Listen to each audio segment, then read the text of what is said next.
संघानां वर्णानाम् अर्थसंघानां रसानां छन्दसामपि मंगलानां च कर्तारौ वन्दे वाणीविनायकौ। त्वमेव माता च पिता त्वमेव बन्धुश्च सखा त्वमेव विद्या द्रविणं त्वमेव सर्वं मम देवदेव। गुरुर्ब्रह्मा गुरुर्विष्णु गुरुर्देवो महेश्वरा। गुरु साक्षात् परब्रह्म तस्मै श्री गुरवे नमः। कृष्णाय वासुदेवाय हरये परमात्मने प्रणतक्लेशनाशाय गोविन्दाय नमो नमः। वसुदेवसुतं देवं कंसचाणूरमर्दनं देवकी परमानन्दं कृष्णं वन्दे जगद्गुरुं। कृष्णं वन्दे जगद्गुरु। श्रीमद् भगवद गीता जी के जयंती के निमित्त से, उत्पन्न दिवस के निमित्त से विक्रम संवत 2081 इस वर्ष के गीता जयंती के उत्सव के आरंभ में इस कार्यक्रम में हम 12 और 15 मतलब 12वां और 15वां अध्याय का सामूहिक पठन करके फिर आगे की सत्संग चर्चा करेंगे। आज हम केवल श्रीमद् भगवद गीता जी के संस्कृत श्लोकों का ही पाठ करेंगे, इन 2 अध्यायों का। अथ भक्ति योगो नाम 12ोऽध्यायः। अर्जुन उवाच एवं सततयुक्ता ये भक्तास्त्वां पर्युपासते ये चाप्यक्षरमव्यक्तं तेषां के योगवित्तमाः। श्रीभगवानुवाच मय्यावेश्य मनो ये मां नित्ययुक्ता उपासते श्रद्धया परयोपेतास्ते मे युक्ततमा मताः। ये त्वक्षरं निर्देश्यम् अव्यक्तं पर्युपासते सर्वत्र गमचिन्त्यं च कूटस्थम् अचलं ध्रुवं सन्नियम्येन्द्रियं ग्रामं सर्वत्र समबुद्धयः ते प्राप्नुवन्ति मामेव सर्वभूतहिते रताः। क्लेशोऽधिकतरस्तेषाम् अव्यक्तासक्तचेतसाम् अव्यक्ता हि गतिर्दुःखं देहवद्भिरवाप्यते। ये तु सर्वाणि कर्माणि मयि सन्न्यस्य मत्पराः अनन्येनैव योगेन मां ध्यायन्त उपासते तेषामहं समुद्धर्ता मृत्युसंसारसागरात् भवामि न चिरात् पार्थ मय्यावेशितचेतसां। मय्येव मन आधस्व मयि बुद्धिं निवेशय निवसिष्यसि मय्येव अत ऊर्ध्वं न संशयः। अथ चित्तं समाधातुं न शक्नोषि मयि स्थिरम् अभ्यासयोगेन ततो मामिच्छाप्तुं धनञ्जय। अभ्यासेऽप्यसमर्थोऽसि मत्कर्म परमो भव मदर्थमपि कर्माणि कुर्वन् सिद्धिम् अवाप्स्यसि। अथैतदप्यशक्तोऽसि कर्तुं मध्योगमाश्रितः सर्वकर्मफलत्यागं ततः कुरु यतात्मवान्। श्रेयो हि ज्ञान अभ्यासात् ज्ञानात् ध्यानं विशिष्यते ध्यानात् कर्मफलत्यागात् त्यागात् शान्तिरनन्तरम्।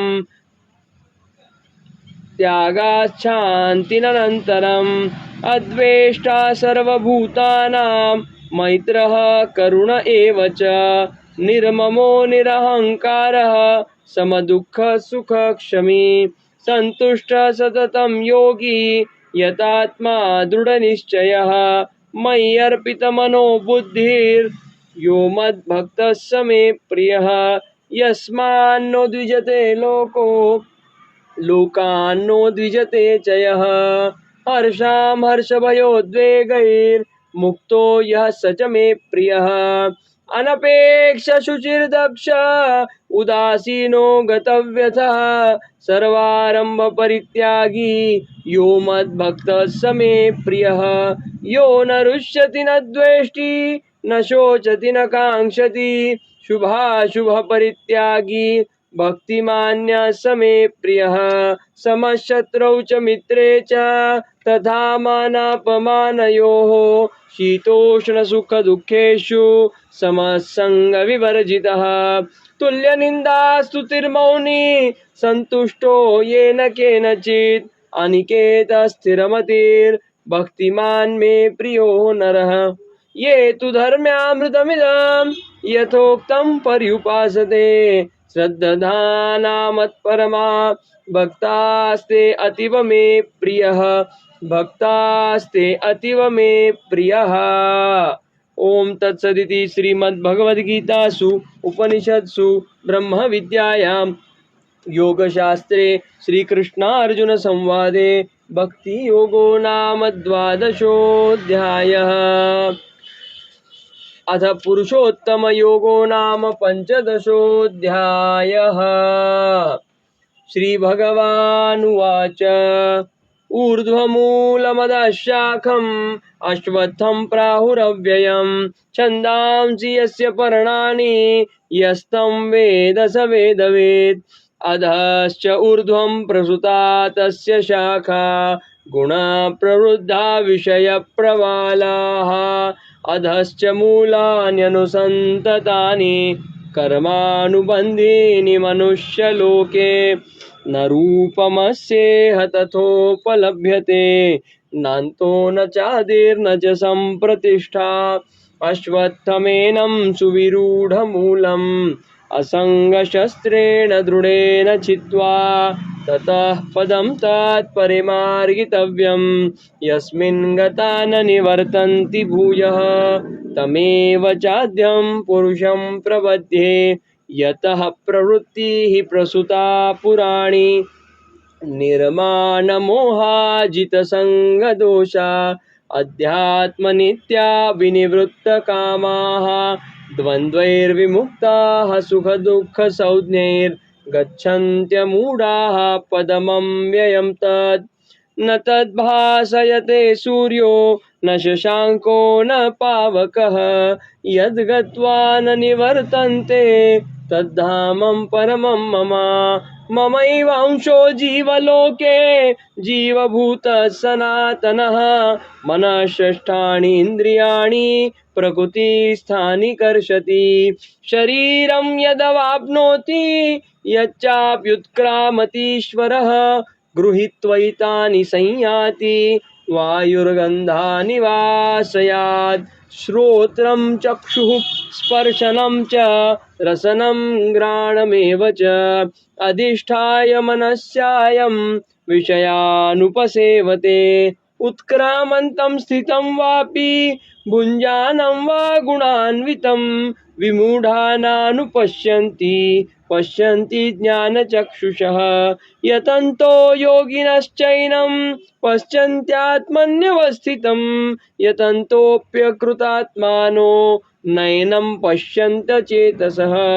यदादित्यगतं तेजो जगद्भासयते अखिलं यच्चन्द्रमसि यच्चाग्नौ तत्तेजो विद्धि मामकाम् गामाविश्य च भूतानि धारयाम्यहमोजसा उष्णामि चौषधीः सर्वाः सोमो भूत्वा रसात्मकः अहं वैश्वानरो भूत्वा प्राणिनां देहमाश्रितः प्राणापानसमायुक्तः पचाम्यन्नं चतुर्विधम् सर्वस्य चाहं हृदि सन्निविष्टो मत्तः स्मृतिर्ज्ञानमपोहनं च वेदैश्च सर्वैरहमेव वेद्यो वेदान्तकृद्वेदविदेव चाहं द्वाविमौ पुरुषौ लोके क्षरश्चाक्षर एव च क्षरः सर्वाणि भूतानि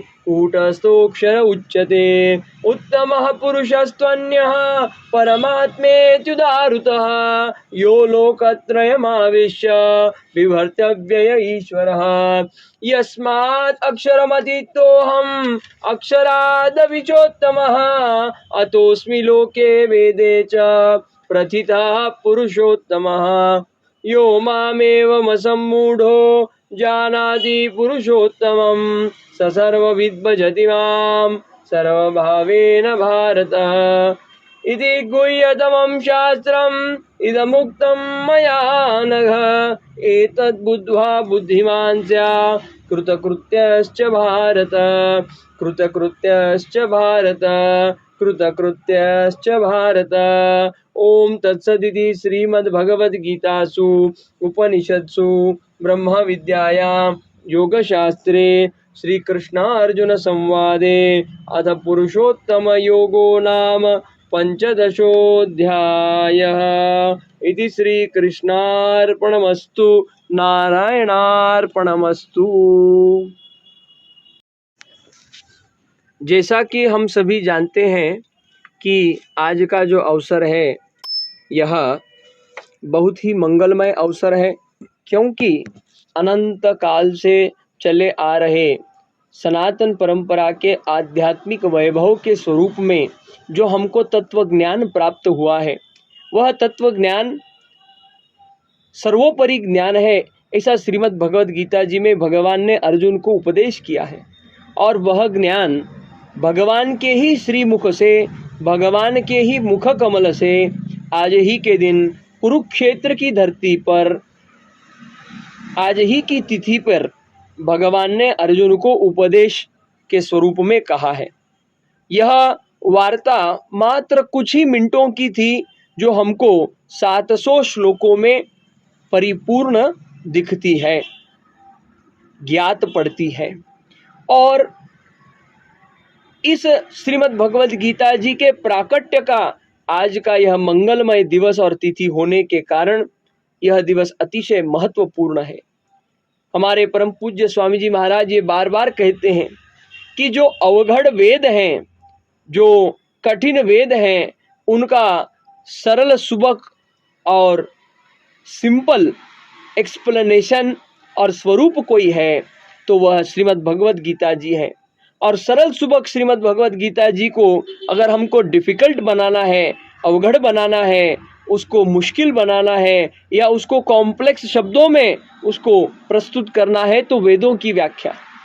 इसलिए भगवान की अनंत कृपा के फल स्वरूप ही श्रीमद् भगवद गीता जी का यह ज्ञान भगवान और अर्जुन इनके माध्यम से आज हम आप सभी तक इतने हजारों वर्ष पश्चात भी सुलभतापूर्ण प्राप्त है।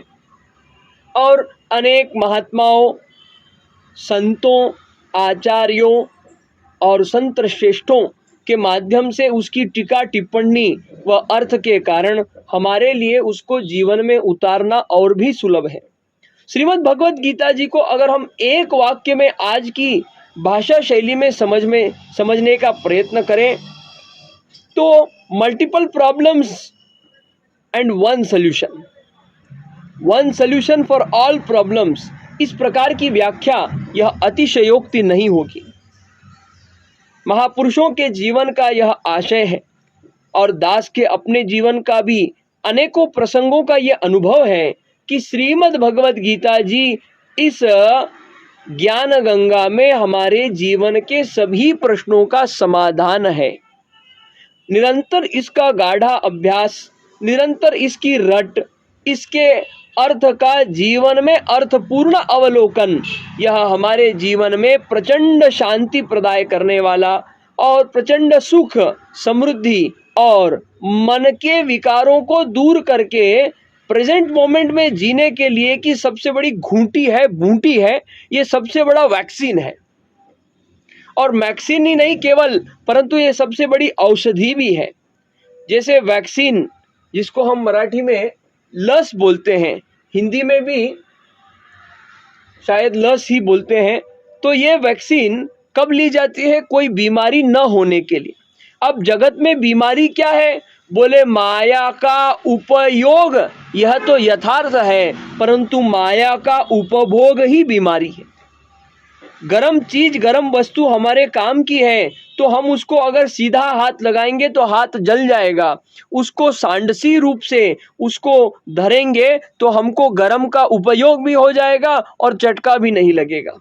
और ये जो सांडसी है वो क्या है? तो ये विवेक है, और विवेक हमको सत्संग से प्राप्त होता है। और श्रीमद् भगवद गीता जी जैसा अखंड सत्संग और कहाँ है? सब प्रकार के ज्ञान की, सब प्रकार के भक्ति की, सब प्रकार के कर्मयोग की बात हमको इस श्रीमद् भगवद गीता जी में मिलती है। हमारे यहाँ ऐसी परंपरा नहीं है कि अमुक वस्तु इस प्रकार से करनी ही चाहिए अन्यथा अनर्थ हो जाएगा, ऐसा कुछ नहीं है। हमारे यहाँ पर साधक की जो चेष्टा करने की जो उसकी जो भावना है, उसका भी विचार किया गया है। हर साधक कर्मयोगी नहीं हो सकता, हर साधक भक्ति मार्ग में नहीं लग सकता, हर साधक ज्ञान योगी नहीं बन सकता। अपने अपने स्वभाव के स्वरूप, अब यहाँ पे स्वभाव जन्म जन्मांतर युग युगांतर से हमारे जीवात्मा का जो स्वभाव है, उस स्वभाव के स्वरूप हमारे आजू बाजू के वातावरण के अनुकूल हमको यथार्थ प्रेरणा होने के पश्चात जिस मार्ग में हम लग जाते हैं, उस मार्ग की फ्लेक्सिबिलिटी भी किसी परंपरा में है तो वो इस सनातन परंपरा में। ऑलवेज लीड टू गॉड, यह व्याख्या कहीं पर सिद्ध होती है तो मात्र इसी परंपरा में सिद्ध होती है, और यही हमारे अतिशय सहिष्णुता का प्रचंड महत्व कारण है। तो चर्चा ये थी कि इस माया जाल में, इस जंगल में, इस क्या कहते हैं, प्रचंड, जहां पर सब प्रकार का दुख सुख का भंडारा है, ऐसे इस समुद्र में माया जाल के हम तरना चाहते हैं तो कैसे तरेंगे? तो श्रीमद् भगवद गीता जी जो ज्ञान गंगा है, हमको इसमें से उबारने वाली है। जीवन में सब प्रकार का ज्ञान, जैसे हम वैक्सीन की जो बात कर रहे थे, तो वैक्सीन लस कब ली जाती है? बीमारी नहीं होने के लिए। बीमारी क्या है? माया का उपभोग। उपभोग ही, माया का उपभोग ही हमारे लिए कर्म बंधन का कारण है, जो हमारे लिए सबसे बड़ी बीमारी है। और इस बीमारी को नहीं अगर होने देना है और इससे बचना है, इसके बारे में प्रिकॉशन क्या लेना है, अगर ये ज्ञान और जानकारी चाहिए तो श्रीमद् भगवद गीता जी जैसा कोई जड़ी बूटी नहीं है, कोई इसके लिए वैक्सीन नहीं है। दूसरा, और दूसरी बात यह है कि अगर हमको इसका संक्रमण हो गया है, अगर हम माया के प्रपंच में फंस गए हैं, अगर हम माया के झांसे में, माया के जाल में, माया की यंत्रणा में फंस गए हैं, तो हमको कर्म बंधन की बीमारी लग गई है। अब आगे न लगे, और जो लग गई है उसको हम किस प्रकार से भोग करके खत्म कर सकते हैं, किस प्रकार से भक्ति भजन मार्ग से इससे हम मुक्त हो सकते हैं, नलीफाई कर सकते हैं, यदि इसका कोई ज्ञान, यदि इसकी कोई दवाई हमको देता है तो इसी श्रीमद् भगवद गीता जी के स्वरूप में प्राप्त होती है। और इसलिए यह अत्यंत महत्वपूर्ण है कि श्रीमद् भगवद गीता जी का हम वांचन करें, हम अवलोकन करें, हम उसका अभ्यास करें, उसका सतत चिंतन मनन करें और उससे अपने जीवन का कल्याण करें। किसी भी ज्ञान का सबसे उत्कृष्ट फल क्या होता है? अपने जीवन में उसको उतारना, और उसको उतारने से ही हमारा परम कल्याण होता है, उस ज्ञान की यथार्थता होती है। और भगवान ने श्रीमद् भगवद गीता जी में बारंबार अर्जुन को उपदेश किया है कि यह ऐसा ज्ञान है जिसको जानने के बाद दूसरा अन्य कोई ज्ञान, कोई जानकारी जानने योग्य बचती ही नहीं है शेष। यह ऐसा ज्ञान है जो अनपैरेलल है, यह ऐसा ज्ञान है जो अद्वितीय है, यह ऐसा ज्ञान है जो कभी भी आज तक दूसरे किसी स्वरूप में कहा नहीं गया है। एक वन एंड ओनली वन, और अर्जुन के माध्यम से हम सबको इसकी प्राप्ति है। और आज के तनाव के जीवन में, कंपटीशन के जीवन में, खेचाताणीकी और चढाओढीच्या या जीवनामध्ये सगळ्यात ज्यादा महत्वाची is always peace of mind. मन की शांति का अभाव है जिससे सब प्रकार के मेंटल फिजिकल इलनेसेस का उगम है। If your mind is healthy your body will be healthy. अब ये where is the mind? Never mind. अब ये माइंड की व्याख्या, ये मन की व्याख्या, ये चेतन तत्व की व्याख्या, इन सब व्याख्याओं का कहीं पर अगर हमको कहीं पर रेफरेंस मिलता है, कहीं पर उसके बारे में जानकारी एक जगह पर मिलती है तो वह श्रीमद् भगवत गीता जी। और इसलिए इस अवसर पर इस गीता का श्रीमद् भगवत गीता जी के ज्ञान गंगा में हम सब लोगों ने डुबकी लगानी चाहिए और अपने जीवन को यथार्थ और कल्याणकारी बनाना चाहिए, ऐसा कहना है। अरे जिसको जो प्रेरणा चाहिए, सद प्रेरणा, वो उसको इस ग्रंथ में से मिलती है। अर्जुन जैसे महानुभाव को अपने कर्तव्य कर्म करने की प्रेरणा मिली है, रणांगण में युद्ध करने की प्रेरणा मिली है। मोह माया से वह उठ करके युद्ध करके धर्म के लिए कार्य करता है और अपने जीवन का कल्याण करता है। भक्तों को भक्ति का मार्ग इसमें से मिलता है, ज्ञानियों को, सांख्य योगियों को उस प्रकार का ज्ञान योग का, सांख्य योग का मार्ग मिलता है। यह इस प्रकार की गंगा है ज्ञान की, जिसको जिस प्रकार का उसको उपदेश चाहिए होता है, उसकी मन स्थिति होती है, उसको वो मिल जाता है और परम कल्याण इससे हो जाता है। यह आज तक का विशेष अनुभव है।